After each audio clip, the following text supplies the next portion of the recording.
Good morning, IPAMs. Welcome to my farm. I will introduce to you the process and cycle on how to plant green ice lettuce. Actually, I'm planting various vegetables like carrots, beans, broccoli, but this time I choose green ice lettuce because it is lighter when it comes to work and I can harvest every month. Now, before planting, I must prepare all my materials like this. This is a UV plastic and this is iron. Inside of this is iron. I just covered it with hose. Now, the purpose of this UV plastic is to prevent the plant uh, from any damages that will be caused by the rain, like bolting. So this is very important. So when it rains, I'm gonna going to cover this, and when it's hot, I'm I'm going to open it. And this one also is to maintain the humidity inside. So let's go to the germinating seed. Go. Now, before setting up the greenhouse, I have already cultivated the land. So this time, I'm now going to plant the seed for the seed to be germinated. So I will soften the land like this so that the fertilizer, anyway, my fertilizer is the vermicast fertilizer.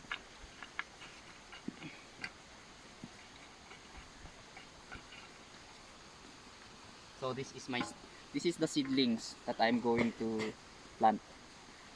So I'm going to sprinkle on the ground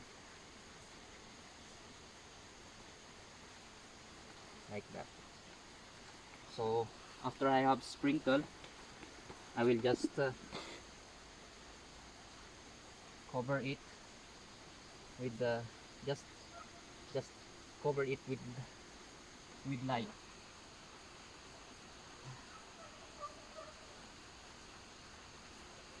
And then after that, I'm going to pour water on it.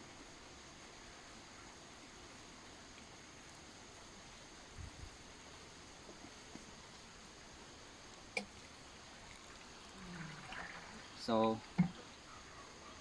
after that, now after planting those seeds, this is now the outcome after 7 days. So after 7 days, I'm I will transfer this into other plots. So as you can see, it is very crowded. So this is now the time that I'm going to transplant this seedling. Go.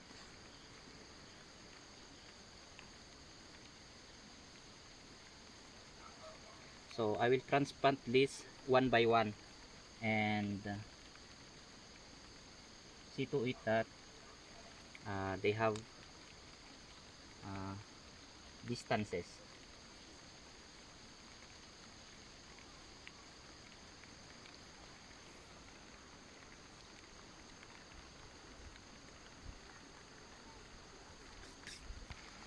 So after I planted the seed, I will pour water on it.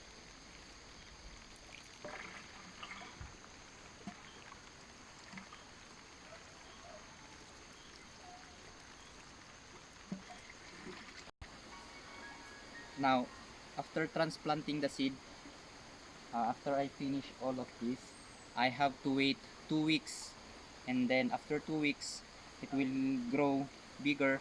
I will going to transfer again into their designated plots. Okay. After transplanting all the plants into their designated plots, I will now start to apply insecticides and fungicides. These insecticides and fungicides will protect the plants from bugs, worm, insects. It will also prevent the plants from black sigatoka and other crop diseases. So I will apply this every 4 days interval, and I'm going to stop applying 5 days before harvest. Now I have also here liquid fertilizer. These are fertilizers. So the purpose of this is very, very necessary to the plant, so that the this will produce the best quality of the plants. So I'm applying this every 3 days from the time that I've already transplanted those plants into their designated plots.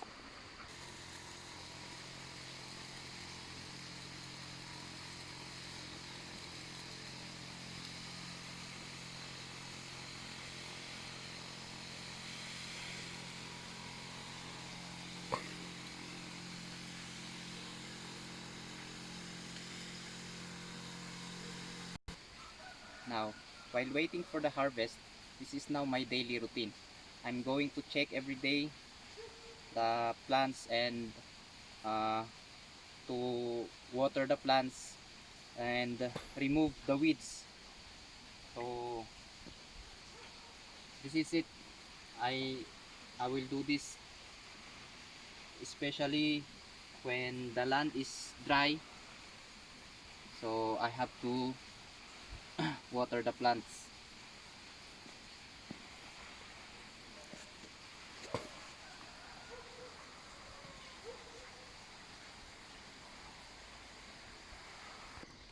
From the time that I transplanted these plants, the germinating seed into their designated plots, after 4 weeks, this is now the outcome.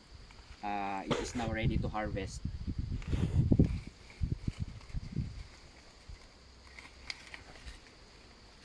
So as you can see, this is now the outcome after 4 weeks.